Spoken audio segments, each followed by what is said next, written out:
तो इसलिए साथियों, अगर आज भी आप मेरी बात को मान लें तो आप लोग शायद आने वाले समय में सर उठाकर चल सकोगे। अगर आप लोगों ने आज भी मेरी बात को ना माना तो सारी जिंदगी आपको सर झुकाकर चलना होगा। सारी जिंदगी आप लोग सर झुकाकर चलेंगे। जय भीम कहेंगे तो सर नीचे करो और जय भीम बोलो, सर नीचे करो और जय भीम बोलो, सर नीचे करके गांधी के पैरों में जा गिरो।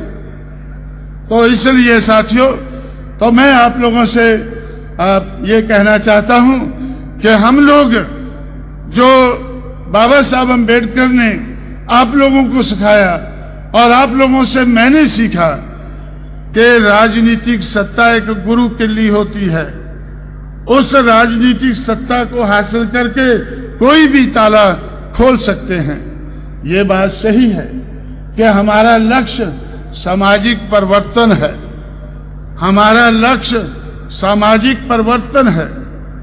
समाज में हम मनुवादी समाज को, ब्राह्मणवादी समाज को हम परिवर्तित करके रहेंगे। हम मानवतावादी समाज व्यवस्था लाना चाहते हैं। हम इस देश में जो हमारा समाज, जो बंधुआ समाज है, जकड़ा हुआ समाज है, आर्थिक तौर से हम आर्थिक मुक्ति भी उसकी करना हमारा लक्ष्य है। अगर हमने अपने समाज को, बहुजन समाज को, अगर हमने मानवतावादी समाज व्यवस्था देनी है, अगर हमें उनकी आर्थिक तौर पर बेड़ियां तोड़नी है, उनको मुक्ति देनी है, तो फिर गुरु किल्ली का हाथ में होना जरूरी है। गुरु किल्ली का हाथ में होना जरूरी है। आप लोग कहीं ऐसा नहीं समझना कि ये कांशीराम कह रहा है। ये आप लोग कहा करते थे, मैं सुना करता था कि ये बाबा साहब ने कहा है। बाबा साहब की बात आप भूल गए। मैं अपनी जिम्मेवारी समझता हूं आपको बार बार याद कराना।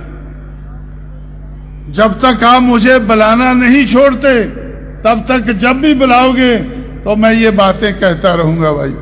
और मैं क्या कहूं आपसे, और मैं आपसे क्या कह सकता हूं। आप लोग सोचते होंगे कांशीराम जब भी आता है तो ये इस तरह की बातें करता है।